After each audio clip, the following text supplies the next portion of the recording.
Hey Dream Team, what is up? So here is another video in my pre-med series. And again, this is going to be one of those videos that really could be used for not just pre-meds, for medical students, for anyone who's taking a standardized exam. As the title says, here is the secret that test prep companies don't want you to know. I actually worked with a test strategist during my last standardized exam when I was retaking that exam, and he had a very rich history of working with medical students, working with physicians, and working with different people in education to facilitate and help them master standardized exams so that they could be successful. I think when I was working with them, he had said that he had been doing it for 30 to 35 years. I can't remember the exact number, but he had been doing this particular role of test strategy for over 30 years with students in the Southeast region. He was very sought after. So during one of our sessions, he was just giving me the gist of how he goes about helping students and some of the things that he's learned because he's also worked with these big companies. So you ready to hear the secret? Before I share the secret with you, remember to subscribe to the channel if you're not already. Make sure you give this video a thumbs up. Big thumbs up. And like the video. Also share, because this secret is something that everybody needs to know before they spend their major coins on any QBank or test prep service. Okay, have you done all that? Okay, once you've done all that, then I'll get ready to tell you the secret. I'm waiting. Okay. So let's start off with a little background. Whenever you purchase most test prep services or most QBanks, what they do is they want to figure out where you are coming into their test prep program. So they give you a baseline standardized exam.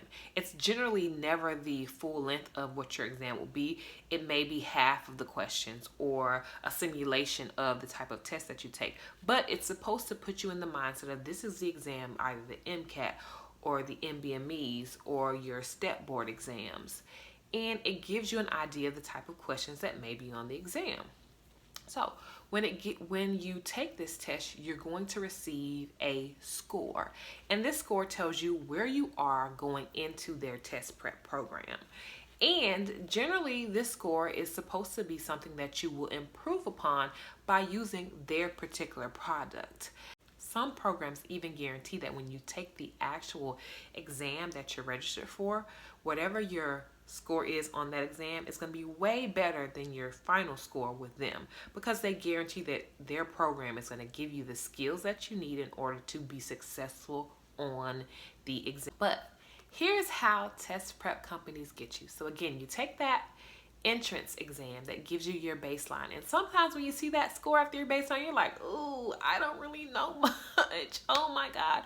Or you're like, okay, this score is good, but it's not quite where I want it to be. And by the time you finish with their test prep program, whether it's 6 weeks, 8 weeks, or a few months, you have taken several other full-length exams or practice exams within that time frame to build you up to your final exam. You also would have used some of their resources, whether it be their QBanks or just their quick fact sheets about the different topics that you need to learn. And then at the end of your program, you're going to take one more full length to say, this is what I know after all of the endless amounts of questions that I've had.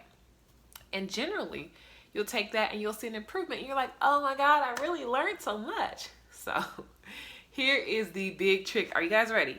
Are you guys ready for the trick? So what test prep companies do is when they are structuring their exams, the exam that you take at the beginning, which is your baseline exam, generally will have harder questions on it than the exam that you take at the end of the course. And that way, the score that you receive at the end of the exam automatically 99% of the time be higher than the score that you get on your baseline, because their goal is to facilitate the thought that you have actually improved in your knowledge. And for the most part, if you've done everything you need to do, you have improved in your knowledge. But they have to make sure that even if you haven't, that it shows some type of improvement on your last exam versus your first exam, so that way they can show to other individuals that their test prep services work.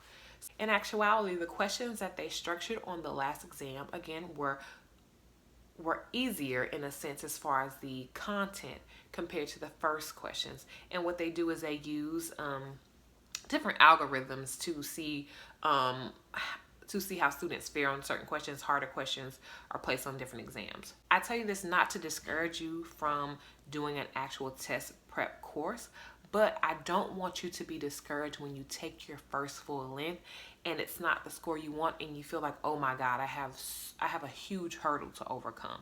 No, that is just their way of making sure they make money at the end of the day, making sure they pull people in. So continue to do your questions. If you decide that purchasing a test prep service or a QBank service from a company is what you need, use the resources that they have, because at the end of the day, doing as many questions as possible is definitely helpful as long as you have the content knowledge to back it up. And I also tell you this because this may help you determine if you actually want to purchase a full service from them or if you just want to purchase their questions to use so that you can have access to more questions than you would normally. So, and this is a big secret in the industry. I'm not sure how many people know it, but if you already know it, then great. But if you don't, this is definitely information that you can put in your back pocket and think about when you're looking at different prices and when you're sitting down taking your first full length with that company, that you don't get too discouraged, because as long as you do what you need to do as far as structuring your time, doing as many questions as possible, making sure you're reviewing content for things that you really know you don't know, then you can maximize your potential to succeed. So this is Shan. This was my video on top secrets of test prep companies. Please remember to subscribe to the channel, like this video, and share it for anyone who may not know this secret. So I'll see you guys in the next video.